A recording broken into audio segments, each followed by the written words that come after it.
Metroid Prime is an old game. So old, in fact, that I have distinct childhood memories about it. So let me tell you a little story. It's 2002. You're at a Best Buy store in a nearby town when they still had the warehouse and metal cage style design of the early 2000s. Your dad is looking at computer software of some kind, and you see a game display with a weird looking purple controller on one of the end caps. You walk over, pick it up, and the character on screen is rolling around in a ball. You hit a couple buttons and the character transforms into a sci-fi hero with a cannon for an arm. That's the coolest thing you've ever seen at 10 years old. You play the demo and get hooked and immediately ask your dad for this game. But it's a GameCube game, and you have a PlayStation 2 and a Game Boy Advance. No little purple cube for you. You go home and you don't think much of it for years. 20 years later, you have your own money. You have all of the consoles. You have a GameCube and you get yourself a copy of that game from 2002 that you completely forgot about. You pop it in, settle in on the couch with your wireless controller, and the game is visibly dark, has one of the most dated control schemes you've ever played, and just doesn't look great anymore. This was my introduction and reintroduction to Metroid Prime. Of course, in this 20-year time gap, I learned who Samus was, what her other games were like, and the fact that in partnership with Castlevania, the Metroid series spawned a subgenre of games. I tried a lot of different things to make this game play well for me. The original GameCube, PC emulation with mods for the control scheme, handheld emulators, playing it on the Wii HD version, and nothing really did it for me. I really wanted to play this game. It was a core memory. Nintendo finally released a version for the Switch awfully late into the hardware's lifecycle, and much to my surprise, it came with a few twists. Metroid Prime Remastered fixed a lot of the annoyances I had with my first attempt playing this game. The controls felt more updated and natural to other first-person shooters. The graphics looked better on modern displays. Overall, a great remaster to the game you've wanted to play for 20 years. But with Metroid Prime 4 delayed into oblivion, the Metroid series returning to its roots with Metroid Dread, and the rest of the series looking locked to the Wii at best, is Metroid Prime Remastered worth playing right now? Or has the time for the first-person shooter Metroid-vania game come and pass with Nintendo's previous iterations? Let's roll out in our morph ball and charge up our beam cannon to find out in Metroid Prime Remastered's loop. With the original Metroid Prime, Samus's whole world was thrown into the third dimension. I know that's a really bad joke from the 90s and 2000s, but it was true for this game. Taking the Metroid formula and applying it to a 3D platformer was a huge change to the title, and honestly brought it into the modern era. Up until and mostly following Metroid Prime, most of the games for the series take place on Nintendo's handheld systems, like Metroid Fusion and the remake of the original Metroid game, Zero Mission, on the Game Boy Advance, and its sequel, Metroid 2, with Samus Returns on the 3DS. Metroid Prime was positioned to bring a whole new style to Metroid games, all while sticking mostly to the Metroid formula. You upgrade your weapons and suit, you fight various life forms, and most of all, you hunt down Metroids and the forms of Ridley. You explore and re-explore the entire map.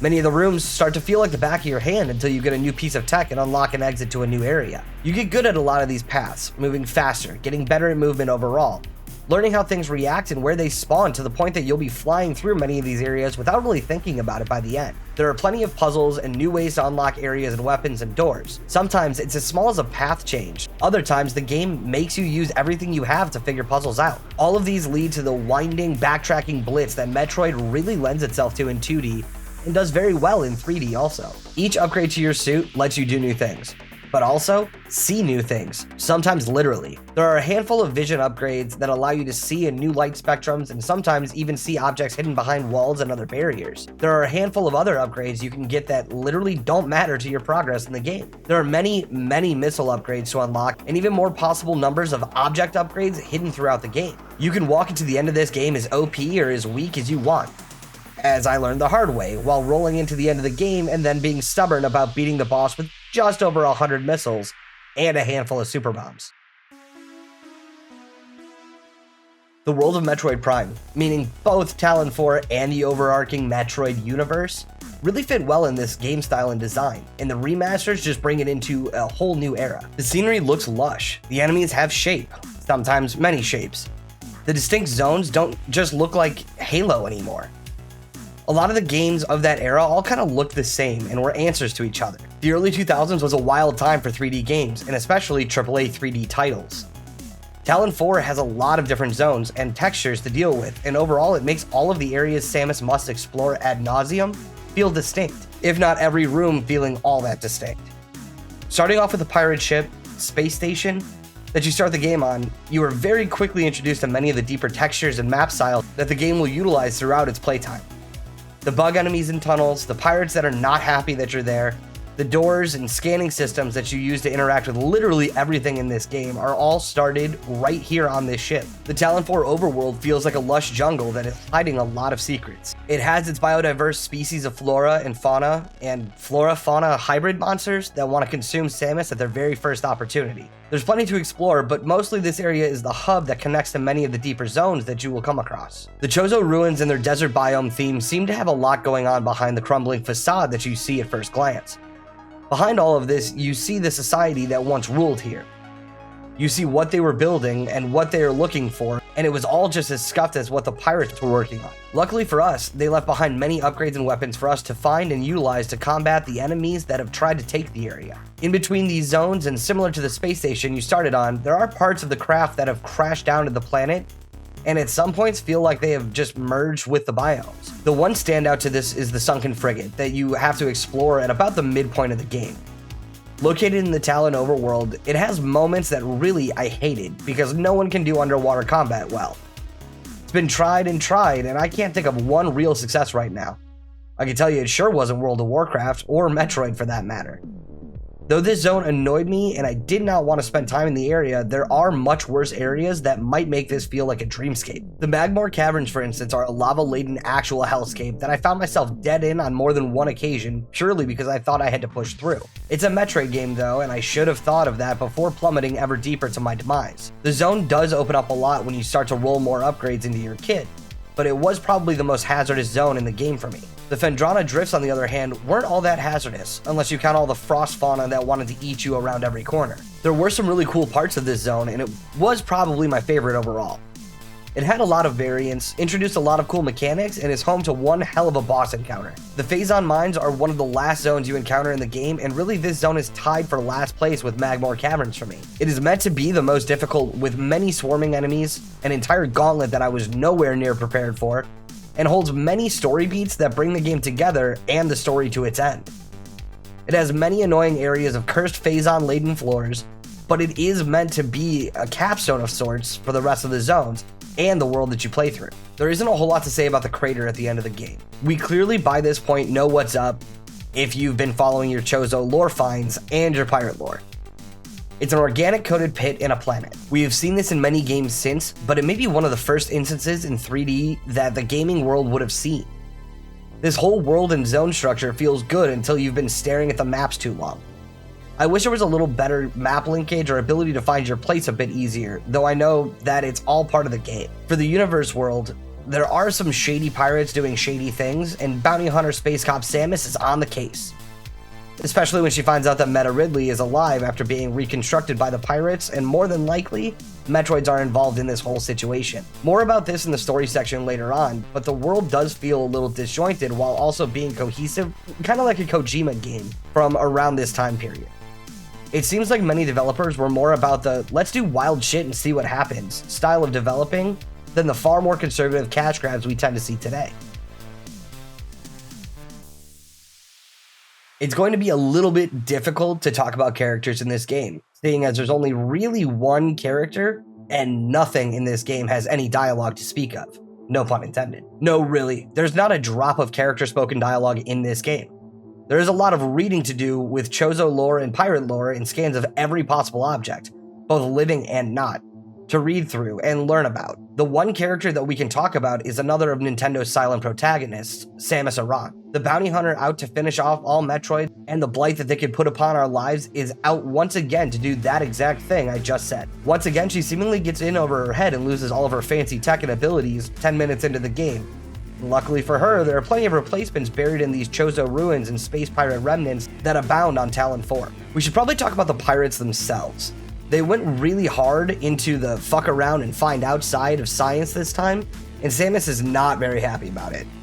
They started infusing things with space uranium, aka Phazon, that they mined up from the depths of Talon 4 and just decided to see what would happen.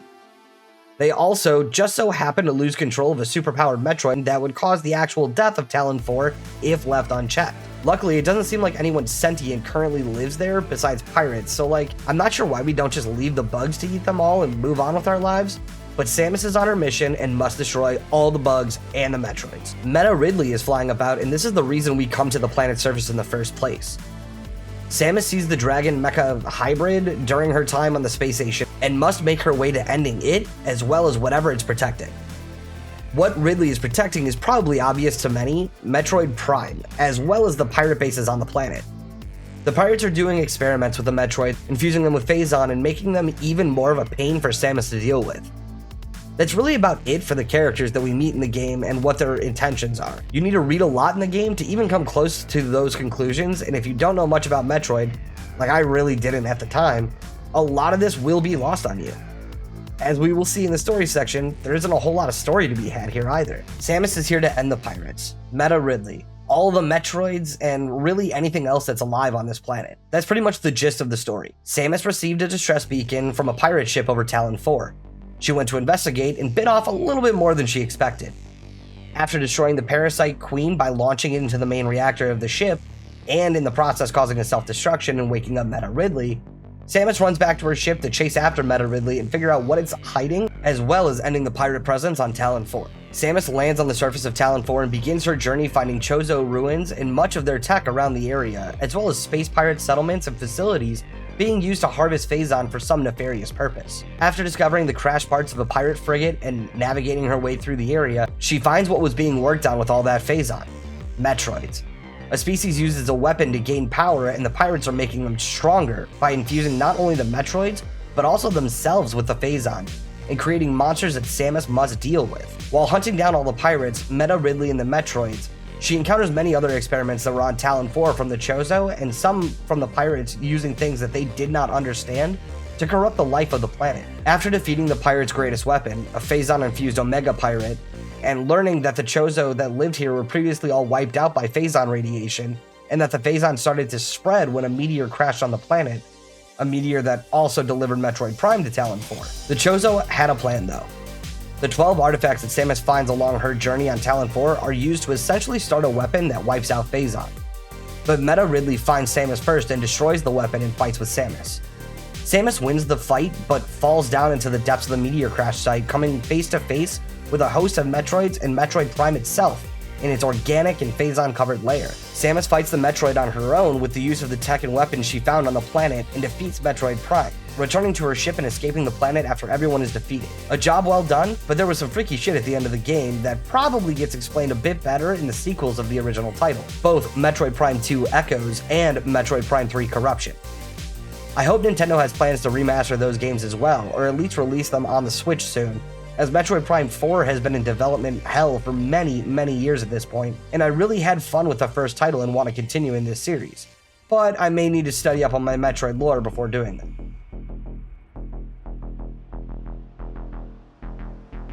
There really is a few things good to be said about remastered classic games. When done right, and after enough time has passed for the original title, it's a great way to breathe new life into a series. As I said in my story at the beginning of this video, I waited well over 20 years to play this game in the first place. The problems start when games are remastered 3 to 5 years after the original. What's the point? Games like The Last of Us and its sequel are still great games in their original forms. Why put them back out so quickly? Games like Final Fantasy VII are great candidates for this, and I'm glad to see a full remake being brought out in the last few years. And I'm excited to see what else may happen in this space moving forward. I really believe in the preservation of games, and I think that remasters should be as close to the original titles as possible in most cases, but with enhancements to make it better. Controls are a big thing for me with Metroid. The game's original controls are very dated to a time when no one really knew what to do with 2 analog sticks on a controller, and how that could come to be a standard way to play games of all genres, let alone first-person shooter games like Metroid. And yes, at its core, this game is a first-person, adventure-based shooter. Textures are another big reason to remaster a game. When the games are made to run at 480p and we're dealing with screens that run 10 times that resolution on a daily basis, blowing these games up to high resolution really makes them look poor. On top of that, many old games, even games of the PS2, GameCube, and Xbox original era, were designed with CRTs in mind. Unless you're dealing with something like a FrameMeister or RetroTink, these games are not going to look great on modern displays. The most meaningful thing for a remaster is to fix dated gameplay, though I would argue that in most cases, this is remake territory. Dated gameplay makes games feel off. It hurts the player and realistically makes playing these games hard to enjoy. Most remasters, I would argue, should be perfectly intact of the original gameplay and elements of the game. Don't touch it. Just make it pretty. Many people just don't enjoy games like they used to. It's a very different digital landscape now compared to 20 years ago. Even with all of the effort that they put into this remaster overall, I still had a handful of issues that we should talk about. Some of these issues are with the remaster itself, and some are with the base game. I know I can't complain too much about a game that came out 20 years ago, but it was still a growing pain that I think many games learned from. As far as the base game goes, there was almost too much backtracking at times. I know that sounds insane, but bear with me here.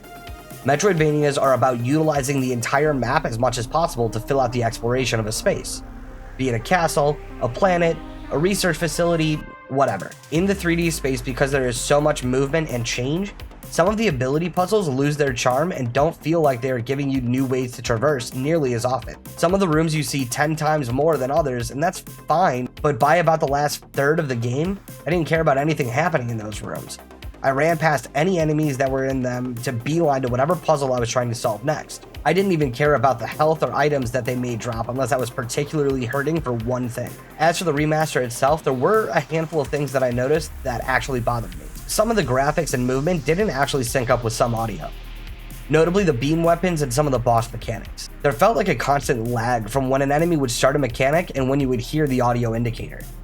Maybe that's just a difficulty thing and I'm bad, completely possible, but it didn't really feel like that was the intention with it. There was also the fact that many times, particularly with the ice beam weapon, the weapon's animation for charging would just not happen, but the weapon would be full charged and hit the enemy like a charged shot.